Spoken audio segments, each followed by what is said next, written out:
মহান বিজয় দিবস উপলক্ষে মোরেলগঞ্জে বিএনপি জামায়াত সহ বিভিন্ন রাজনৈতিক দলের পুষ্পমাল্য অর্পণ, র্যালি, আলোচনা সভা অনুষ্ঠিত। বাগেরহাটের মোরেলগঞ্জে মহান বিজয় দিবস উপলক্ষে বিএনপি, জামায়াত, ইসলামী আন্দোলন, জেএসডি, বৈষম্য বিরোধী ছাত্র আন্দোলন, সামাজিক ও সাংস্কৃতিক সংগঠনের পুষ্পমাল্য অর্পণ, র্যালি, আলোচনা সভা অনুষ্ঠিত হয়েছে।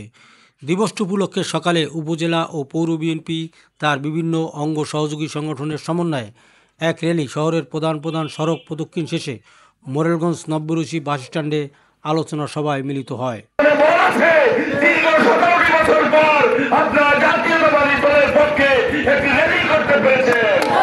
আলোচনা সভায় প্রধান অতিথি বক্তব্য রাখেন জেলা বিএনপি নেতা, বাগেরহাট ৪ আসনের মনোনয়ন প্রত্যাশী কাজী কায়রুজ্জামান শিপন।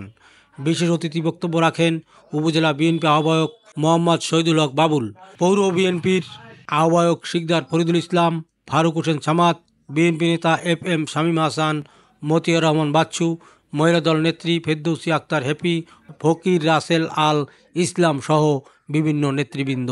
অপরদিকে উপজেলা ও পৌর জামায়াত ইসলামী র্যালি শেষে আবু হুরায়রা মাদ্রাসা চত্বরে এক আলোচনা সভা করেছেন। এছাড়া দিবসটি উপলক্ষে র্যালি, আলোচনা সভা করেছেন উপজেলা ও পৌর ইসলামী আন্দোলন বাংলাদেশ, জাতীয় সমাজতান্ত্রিক দল, জেএসডি, বৈষম্য বিরোধী ছাত্র আন্দোলন।